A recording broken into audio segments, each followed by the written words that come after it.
tugas kolaborasi memecahkan kasus. Mata kuliah pemahaman tentang peserta didik dan pembelajarannya. Kasus 1. Bayangkan jika Anda adalah seorang guru matematika di kelas 7.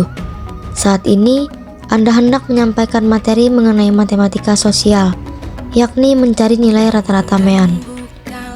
Untuk memudahkan peserta didik dalam memahami pembelajaran, Anda mencoba untuk membuat urutan atau langkah-langkah yang perlu diikuti oleh peserta didik agar dapat mencari nilai rata-rata pada sebuah soal. Anda meminta kepada peserta didik untuk mengerjakan soal yang Anda berikan. Hasilnya, peserta didik mampu mengerjakan dengan benar sesuai dengan langkah yang telah Anda siapkan. Beberapa saat kemudian, Anda meminta kepada peserta didik untuk mengulangi soal yang sama tanpa melihat urutan pengerjaan soal dan peserta didik mampu mengerjakannya dengan benar. Pertanyaan pertama, menurut Anda, apa yang membuat peserta didik mampu mengerjakan soal dengan baik pada percobaan kedua, tanpa melihat urutan atau langkah pengerjaan soal? Pertanyaan kedua, sebagai seorang calon guru, dalam kegiatan belajar yang seperti apa metode di atas dapat diterapkan? Elaborasi jawaban Anda dengan menyertakan teori yang berkaitan. Menurut pendapat kelompok kami pada pertanyaan pertama, pada kasus di atas peserta didik mampu mengerjakan soal dengan baik pada percobaan kedua tanpa melihat urutan, yaitu karena peserta didik telah memahami konsep dasar cara mencari nilai rata-rata MEAN dengan baik melalui bimbingan dari guru pada awal pembelajaran, yaitu sebelum masuk ke dalam soal latihan, guru terlebih dahulu memberikan refleksi yang berkaitan dengan materi pembelajaran yang akan dilaksanakan dengan menghubungkan materi ajar pada kehidupan sehari-hari. Selanjutnya, guru menjelaskan pengertian dari apa yang dimaksud dengan nilai rata-rata MEAN. Setelah peserta didik paham apa itu MEAN, maka selanjutnya guru memberikan contoh soal yang sudah memiliki jawaban dan menjelaskan bagaimana langkah-langkah yang harus dilakukan agar mendapat hasil dari contoh soal tersebut.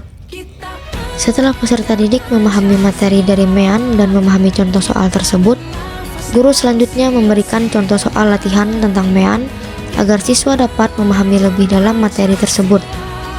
Upaya guru selanjutnya dengan meminta siswa maju ke depan untuk mengerjakan hasil dari apa yang dia pahami, agar mengetahui sampai di mana pemahaman siswa tentang MEAN. Ketika mereka dapat mengerjakan dengan benar soal latihan yang diberikan, maka guru akan memberikan tugas mandiri tentang materi MEAN dan langkah-langkah pengerjaan yang sama sehingga mereka dapat mengerjakan soal percobaan kedua dengan benar.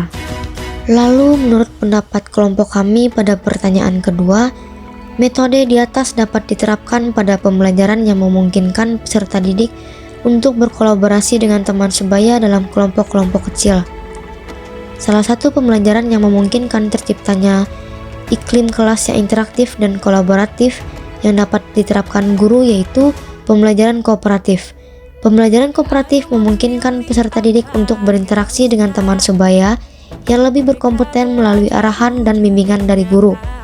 Iklim kelas dalam pembelajaran kooperatif dapat memfasilitasi siswa dalam membangun kualitas berpikir serta membangun kultur sosialnya dalam pembelajaran berkelompok. Kemampuan berkomunikasi dan berinteraksi peserta didik dengan lingkungan sosial merupakan aktivitas bermakna yang dapat mengkonstruksi beragam pengetahuan. Metode ini dapat membantu meningkatkan keterampilan sosial dan kerjasama siswa, serta mengurangi persaingan yang tidak sehat di antara mereka. Selain itu, terdapat juga metode pembelajaran berbasis masalah, di mana siswa diberikan masalah atau tantangan yang harus dipecahkan dengan menggunakan pengetahuan dan keterampilan yang telah dipelajari. Metode ini dapat membantu meningkatkan kemampuan pemecahan masalah dan kreativitas siswa, serta memperkuat hubungan antara teori dan praktik dalam pembelajaran teori belajar.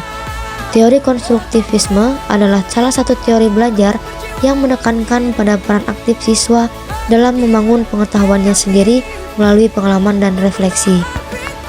Dalam konteks pembelajaran, guru dapat menerapkan metode-metode seperti diskusi, kelompok, atau proyek kolaboratif untuk membantu siswa membangun pemahaman mereka sendiri tentang materi pelajaran. Kasus 2. Rina adalah seorang guru di kelas 1 SD. Sebagian besar peserta didiknya belum bisa berhitung dengan lancar. Rina sedang memikirkan cara yang sesuai untuk membantu setiap peserta didik menyelesaikan tantangan belajarnya.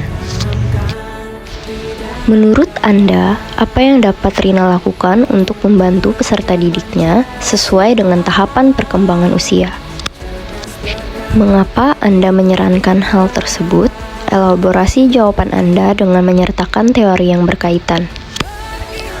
Berdasarkan kasus tersebut, kita sebagai pendidik dapat menyesuaikan pembelajaran dengan tahapan perkembangan peserta didik, sama seperti kasus yang dialami Rina, di mana peserta didik kelas 1 SD masih berada pada tahap pra-operasional, yakni berumur 2-7 tahun. Maka yang dapat dilakukan oleh Rina yaitu menggunakan media ajar yang di dalamnya terdapat tanda-tanda, simbol-simbol, atau benda yang secara nyata dapat mereka lihat dan dapat mereka raba. Contohnya, guru membuat media ajar, seperti tangga pintar, sebagai media berhitung atau yang lebih sederhana, bisa menggunakan jari tangan agar memudahkan peserta didik untuk memahami materi yang kita ajar sebagai alat praktik atau media berhitung yang menarik bagi siswa, sehingga mempermudah peserta didik dalam memahami konsep berhitung. Berdasarkan teori yang berkaitan dengan kasus di atas, teori yang digunakan adalah teori perkembangan kognitif tahap pra-operasional.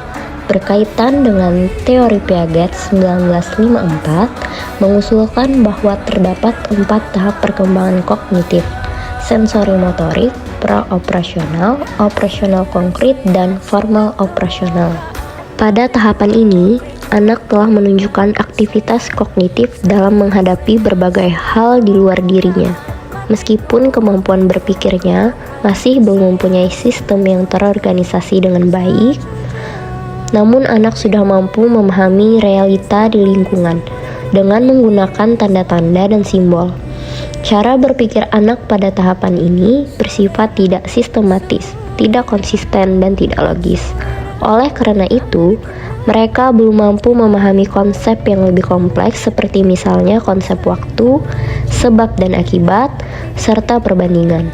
Mengapa kami menyarankan menggunakan media ajar tersebut? Karena sebaiknya pembelajaran matematika di SD, apalagi jikalau kelas rendah, sebaiknya dibuat sekonkret atau senyata mungkin, yang dapat ditangkap oleh panca indera. Kasus 3. Made adalah seorang guru yang mengajar di salah satu sekolah negeri di wilayah Bali. Ia mengampu mata pelajaran bahasa Indonesia. Ia hendak mengajarkan materi teks deskripsi pada peserta didiknya. Pada buku cetak yang menjadi panduannya saat mengajar, terdapat beberapa contoh teks deskripsi menceritakan tentang bangunan-bangunan pencakar langit yang ada di ibu kota. Dengan memperhatikan latar belakang setiap peserta didiknya, Made pun mencoba untuk memberikan contoh berbeda. Ia memberikan contoh teks deskripsi tentang pantai dan makanan khas di Bali. Menurut Anda, apakah pertimbangan dan keputusan Made sudah sesuai? Mengapa demikian? Prinsip apa yang Made gunakan dalam kasus tersebut? Elaborasi jawaban Anda dengan menyertakan teori yang berkaitan.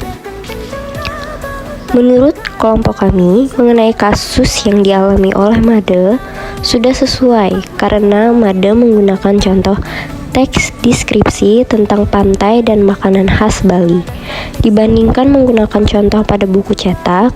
Dengan hal ini, Made telah mengenali dan memahami perbedaan latar belakang peserta didik, baik itu etnis, sosial, dan budaya. Dengan melakukan pemberian contoh di lingkungan sekitar, dapat memperluas wawasan peserta didik dan menambah daya tarik peserta didik agar proses pembelajaran menjadi lebih menyenangkan. Hal ini dapat membantu peserta didik akan lebih memahami karena mereka dapat merasakan ketertarikan sesuai dengan tempat tinggal mereka. Menurut kelompok kami, Made menerapkan prinsip relevansi dengan lingkungan siswa, di mana relevansi secara istilah memiliki makna hubungan dan kaitan. Peserta didik akan lebih mudah memahami materi yang disampaikan karena berhubungan langsung dengan kehidupan sehari-hari. Selain itu, melalui pembelajaran yang relevan, menjadikan pembelajaran lebih bermakna dan menyenangkan serta pembelajaran juga akan tersampaikan dengan baik.